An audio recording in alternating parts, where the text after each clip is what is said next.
The Office of the President will be spending 500 million shillings a month in the new budgetary allocations for the financial year 2018-2019. 11.2 billion shillings has been set aside for the presidency, a 26% increment from last year's budget, and as Mel Miendo now reports, this could also spell the end of austerity. Kenyans thought austerity was alive, then they may have to think thrice at that, because the more taxes they will be subjected to, the more politicians will be enjoying it, and more so the office of the president. In the year 2017-2018, the country's budget shot up by 26%.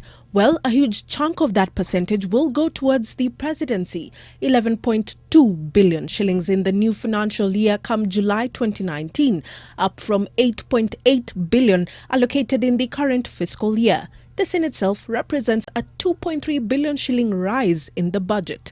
Almost half of this amount will go towards the procurement of goods and services, catering for entertainment, hosting dignitaries, and the day-to-day running in the office of the president.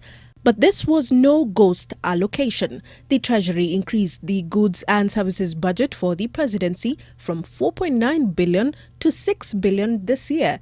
And this means that President Uhuru Kenyatta's office will be spending 16.4 million a day to just run its affairs, or better yet, 500 million shillings monthly.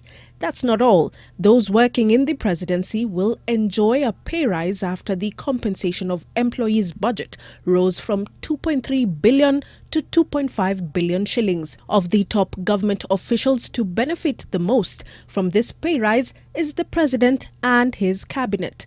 In his final leg as the Commander-in-Chief, President Uhuru Kenyatta is set to enjoy a budget that is the highest in the last 3 years. This being the exact opposite from his promise of an austerity plan launched in 2014. Given that State House sets the tone of expenditure, the major increase in its budget is likely to give other government departments the confidence to demand for more. If and when the budget is approved with the quotations it currently has, then common Mwananchi will experience what might become the worst nightmare in funding the country's budget.